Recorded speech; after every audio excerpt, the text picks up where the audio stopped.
नमस्कार दोस्तों। आज मैं आपको एक और कहानी सुनाने जा रहा हूँ। अगर कहानी पसंद आए तो प्लीज चैनल को सब्सक्राइब करें। मेरे नाना जी गांव के सरपंच थे। गांव में जिस किसी की शादी होती थी उनके घर वाले एक रात के लिए अपनी दुल्हन हमारे महल भेज देते थे। सुबह नाना जी उनको एक गिफ्ट देते और वो गिफ्ट दुल्हन किसी को ना दिखाती थी और 9 महीने बाद वो लड़की गर्भवती हो जाती थी। गांव के लोग नाना जी की बहुत इज्जत करते थे। हैरत की बात यह थी कि नाना जी ने सख्ती से मना किया हुआ था कि मेरी शादी नहीं करवानी और मेरी उम्र निकलती जा रही थी। एक दिन गांव से एक दुल्हन आई। उसको मैंने अपने कमरे में बंद करके खुद उसकी जगह दुल्हन बनकर नाना जी के कमरे में चली गई। जब कमरे में गई तो सब लाइट बंद थी और फिर अचानक से नाना जी ने मेरे साथ ऐसा काम किया कि मेरी चीख निकल गई। नाना जी ने मेरे साथ कुछ वाक्य दिल दहला देने वाले होते हैं और इन तकलीफ से गुजरे लम्हों को बयां करने के लिए लफ्ज हमेशा कम पड़ जाते हैं। ऐसा ही एक वाक्य मेरे साथ भी हुआ। गांव में मेरे नाना जी की बहुत इज्जत थी। वो 5 व्यक्ति जी थे। गांव के लोग उन्हें बहुत इज्जत से देखते थे, उन्हें बड़ा मानते थे, बहुत लोगों की मदद भी कर देते थे। हमारे गांव में एक अजीब रिवाज था। जब भी किसी लड़की की शादी होती वो हमारे महल में पहली रात के लिए दुल्हन बनी आ जाती थी और पूरी रात नाना के कमरे में गुजारती। सुबह एक तोहफा नाना उसे देते, वो तोहफा लेकर वो चली जाती। उसके ठीक 9 माह बाद वो गर्भवती हो जाती। मुझे यह बात हमेशा ही अजीब लगती थी। भला ये क्या तरीका था कि शादी के बाद दुल्हन दूल्हा के पास जाने के बजाय पूरी रात नाना के कमरे में। मैं जब से 15 साल की हुई थी यही सब देखती आ रही थी। पहले पहले तो इन बातों की समझ नहीं थी। अब तो मेरी उम्र भी 25 तक पहुंच गई थी। मैंने बहुत बार माँ से ये बात जानने की कोशिश भी की, लेकिन वो भी कुछ नहीं बताती थी। कहती तुम चुप रहो और खबरदार आइंदा ये बात पूछी भी तो। इस बार मेरी बचपन की सहेली की शादी थी। रीमा और मेरी बहुत गहरी दोस्ती थी। अपनी शादी पर रीमा बहुत घबराई हुई सी थी। अपनी मेहंदी के दिन उसकी रंगत उड़ी हुई थी। मैंने उसे छेड़ते हुए कहा, दूल्हा की संगत का सोचकर घबरा रही हो? मेरी बात पर वह फीकी सी मुस्कुराहट लिए वो मुझे देखने लगी। कहने लगी, नहीं, तुम्हारे नाना का सोचकर डर रही हूँ। सच बता प्रिया, तेरे नाना नई नवेली दुल्हन को अपने कमरे में रात भर रखते क्यों हैं? मुझे तो अपने होने वाले पति और गांव के बाकी लोगों की जलाहत पर हैरत है। शादी किसी से और विदाई किसी और के कमरे में। रीमा की बात सुनकर मुझे दुख तो हुआ। मैं उसकी बात पर सोचने लगी कि वो ठीक ही तो कह रही है। अगले रोज दुल्हन बनकर भी रीमा के चेहरे पर रौनक नहीं थी। आंखों में खुशी की चमक के बजाय उदासी थी। रिवाज के मुताबिक वो भी विदाई होकर नाना के कमरे में बैठ गई।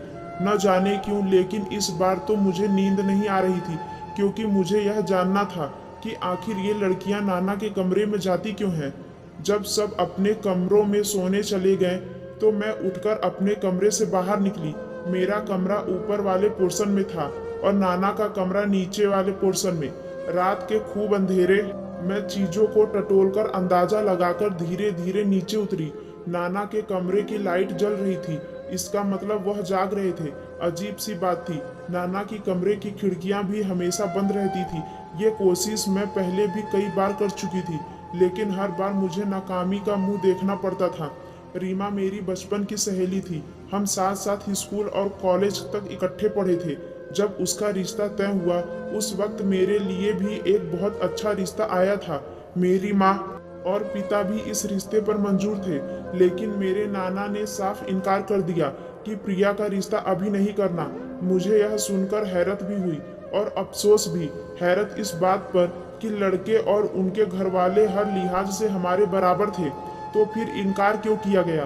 और अफसोस इस बात पर कि मेरी सारी सहेलियों के रिश्ते तय हो चुके थे, मैं ही रह गई थी। मुझे इस रिश्ते के ना होने पर बहुत दुख हुआ था, क्योंकि इसमें ना कहने का कोई सवाल ही नहीं था। लेकिन नाना न जाने क्यों साफ मना कर रहे थे।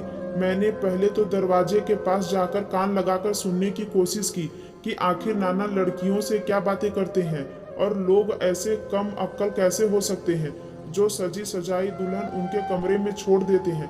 यहाँ तक कि दूल्हे को भी यह तलाश नहीं होता, भला ये क्या अंधेर नगरी है। मुझे फुसफुसाना की आवाज़ सुनाई दे रही थी। साफ लफ्जों की समझ नहीं आ रही थी। मैंने बड़ी कोशिश की कि मैं समझ पाऊं कि वो क्या बातें कर रहे हैं, लेकिन मुझे एक लफ्ज भी समझ में नहीं आया। फिर मैंने दरवाजे की नोक से देखा कि शायद मुझे कुछ नजर आ जाए कि आखिर कमरे में हो क्या रहा है, तो सामने की दीवार की सफ़ेद रंग के अलावा कुछ भी नहीं दिखाई दे रहा था। मैं जितनी कोशिश कर सकती थी मैंने कर ली, लेकिन आज भी मैं मायूस होकर अपने कमरे में लौटी थी। कमरे में आकर मुझे नींद नहीं आ रही थी। बार बार यह ख्याल आता रहा कि आखिर कमरे में क्या हो रहा है। मुझे याद आने लगा कि जब मैं छोटी थी तो मैं इसी तरह एक दुल्हन को नाना के कमरे में जाते हुए देख रही थी। मैंने माँ से पूछा कि माँ, क्या आप भी शादी के बाद नाना जी के कमरे में गई थी? माँ ने कहा, चुप बेशर्म, मैं तो बेटी हूँ। माँ ने मुझे डांट दिया था। मैं उस वक्त 16 साल की थी। मैंने सोचा कि पूछूं, नाना जी क्यों नई नवेली दुल्हन को अपने कमरे में ले जाते हैं। मैंने फिर माँ से कहा तो नाना अंदर करते क्या है। मेरी बात पर उन्होंने एक थप्पड़ मेरे मुंह पर मारा। माँ ने कहा, जाओ यहाँ से, तुम्हारी उम्र नहीं है इन सब बातों की। मैं रोने लगी कि ये क्या बात हुई, नाना की उम्र है ऐसी हरकतें करने की जो वो कर रहे हैं। बहरहाल मैं पूरी रात सो नहीं पाई थी। सुबह ही नीचे उतर गई। मेरी दोस्त कमरे से बाहर आई तो उसके हाथ में एक तोहफे का डब्बा था। मैं फौरन से रीमा के पास आ गई, उसका हाथ पकड़ा और उससे अपने कमरे में ले गई। वो अब भी एक फैंसी कपड़े पहनी हुई थी, लेकिन चुप चुप सी थी। मैंने उससे कहा कि रीमा, नाना के कमरे में क्या था? नाना कमरे में करते क्या है? मेरी बात पर वो खाली खाली आंखों से मुझे देखने लगी। कहने लगी, मुझे मेरा पति लेने आ चुका है, मुझे जाना है, मेरा हाथ छोड़ दो। वो मुझसे अपना हाथ छुड़वाकर तेजी से मेरे कमरे से निकल गई। मुझे बड़ी हैरत हुई थी। ये तो मेरी दोस्ती थी जो मुझसे कुछ भी नहीं छिपाती थी।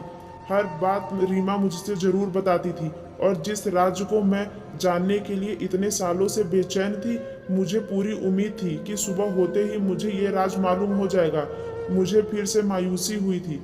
मुझे रीमा पर गुस्सा भी आने लगा कि अगर उसके साथ कुछ गलत भी हुआ तो उससे बताना चाहिए मुझे।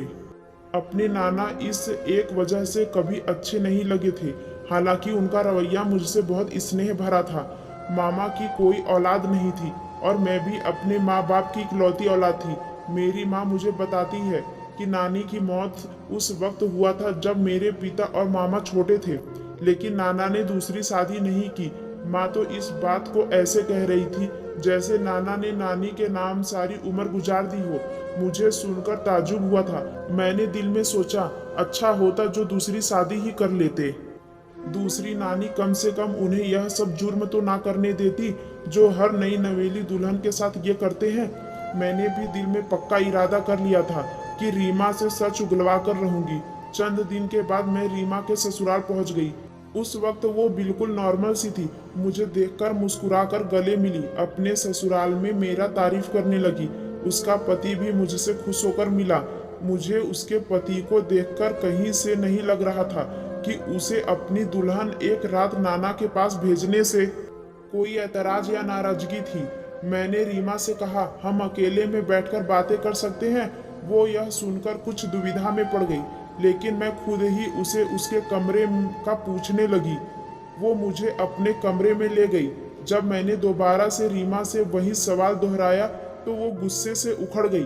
कहने लगी, मुझसे क्या पूछ रही हो? जाकर अपने नाना से पूछ लो। मैंने कहा, अगर तुम्हारे साथ कुछ गलत हुआ है तो चुप चुप क्यों हो? तुम्हें सबको बताना चाहिए। मेरी बात सुनकर वो चिल्लाकर बोली, मैं सिर्फ तुम्हारी वजह से चुप हूँ, समझी? अब निकलो मेरे घर से। और तुम्हें ज्यादा ही जानने का शौक है तो किसी दिन खुद दुल्हन बनकर नाना के कमरे में बैठ जाना, सच पता चल जाएगा तुम्हें। वो बहुत ही ज्यादा गुस्से में थी। मैं घर वापस लौट आई। पहले तो मुझे रीमा के घर जाने पे बहुत ही अफसोस हुआ।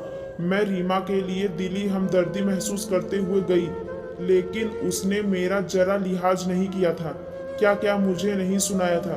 कुछ दिन तो मुझे रीमा पर बहुत गुस्सा आता रहा, लेकिन फिर मैंने सोचा कि क्या हर्ज है कि मैं एक बार को दुल्हन बनकर नाना के कमरे में बैठ जाऊं। आखिर पता तो चले कि वो करते क्या हैं। ये सोच आते ही दूसरे ही लम्हे मैं सिकन सी लेकर रह गई। तौबा तौबा, मैं भी क्या सोच रही हूँ। मैंने खुद ही अपनी सोच की जांच कर दी और उसके बाद मैंने इस मुद्दों पर सोचने से बचना शुरू कर दिया। उन्हीं दिनों मेरा एक और रिश्ता आ गया। वो रिश्ता भी हमारे मध्य मुकाबिल का था, लेकिन नाना जी का वही इनकार अपनी जगह कायम था। अब तो मेरी बर्दाश्त जवाब देने लगी थी। मैंने अपनी माँ से कहा कि बहुत हो चुका, आप लोग क्यों नाना की हर बात चुपचाप मान लेते हो। क्या मुझे यूं ही घर बैठाकर रखोगे। मेरी उम्र की सारी सहेलियां अपने घर को हो चुकी हैं और मैं अभी तक अपने मायके की दहलीज पर बैठी हूँ। नाना की वजह से। मेरी बात सुनकर मेरी माँ मुझे गुस्से से घूरने लगी, कहने लगी, बेशरम, गैरत बेच खाई है तूने, जो खुद अपने मुंह से शादी के लिए कह रही है। यहीं अपनी जबान को दबा ले। अगर यह बात किसी मर्द ने सुनी तो खराब हो जाएगा कि लड़की होकर खुद से शादी की ख्वाहिश कर रही है। माँ ने मुझे दबे लहजे में गुस्सा दिखाते हुए कहा, ताकि उनकी आवाज कमरे से बाहर ना चली जाए। लेकिन माँ की बात सुनकर मेरे तो बदन में आग सी लग गई। हाँ, अच्छे उसूल हैं आप लोगों की। मेरी उम्र गुजरी जा रही है, लेकिन किसी को मेरी शादी की फिक्र नहीं है। और अगर मैं अपने मुंह से बात कहूँ तो बहुत गलत हो जाती है। और वो नाना जब खुले आम नई नवेली दुल्हन बनी लड़की के साथ रंगरलियां मनाते हैं, उस पर किसी को गलत नहीं लगता। मेरी बात सुनकर मेरी माँ ने उठकर मेरे मुंह पर जोरदार थप्पड़ मारे। कहने लगी, बहुत जबान चलने लगी है तुम्हारी। आइंदा अगर नाना के खिलाफ एक लफ्ज भी कहा तो तुम्हारे पापा को बता दूंगी, वो तुम्हें जिंदा नहीं छोड़ेंगे। मैं अपनी माँ की शक्ल देखती रह गई। अब तो मेरी जानने की इच्छा और भी बढ़ गई थी कि आखिर नाना ऐसा भी क्या नेक काम करते हैं। नई नवेली दुल्हन के साथ एक कमरे में रहते हुए भी, वो भी तन्हाई में, जो सबके दिल में उनकी इतनी इज्जत है कि कोई भी उनके किरदार पर शक नहीं करता। ना अपनी बीवी से उस रात की बात स्पष्ट करता है कि मेरे से शादी होते हुए भी किसी गैर मर्द के साथ रात गुजार कर क्यों आई हो। कैसी अंधेर नगरी है कि ऐसा, जहां घटिया रिवाज आम है। जो यह बेवकूफ इंसान इन्हें एक बार सोच समझकर अपनी इज्जत को रात भर के लिए उनके पास भेज देते हैं। मुझे सब गांव वालों पर गुस्सा आने लगा था। इतनी आम सी बात भी उन्हें समझ नहीं आती कि जहां मर्द और औरत तन्हा हो, वहां तीसरा शैतान होता है। ये कैसे मुमकिन है कि एक जवान लड़की जो दुल्हन के रूप में सजी सवरी बैठी हो और एक मर्द, चाहे वो उम्र किसी भी हिस्से में हो, उस दुल्हन को पूरी रात छुए भी ना। मेरी अकल दंग थी इस हालात पर। अब मुझे किसी नई शादी की इंतजार रहने लगा। मैं दिल में पक्का इरादा कर चुकी थी कि इस बार दुल्हन के बजाय नाना के कमरे में मैं जाऊंगी।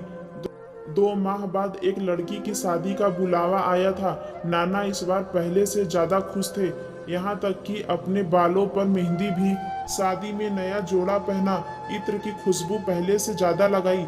यह सब देखकर मेरा दिल नाराज हो गया था। जब मैंने दुल्हन को देखा तो मेरे होश उड़ गए। वो 16 साल की खूबसूरत और हसीन लड़की थी, इतनी हसीन कि मैं देखकर दंग रह गई थी। वो लड़की बुरी तरह घबराई हुई और बदहवास थी। पहले उसे हमारे बड़े से लॉज में बैठाया गया। मैंने किचन से बाहर निकलकर मेन स्विच ऑफ कर दिया।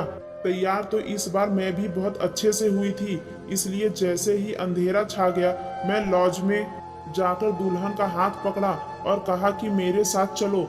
मैं उसे अपने कमरे में ले गई। मैंने जल्दी से उसका दुपट्टा उतारा और खुद पर ओढ़ लिया।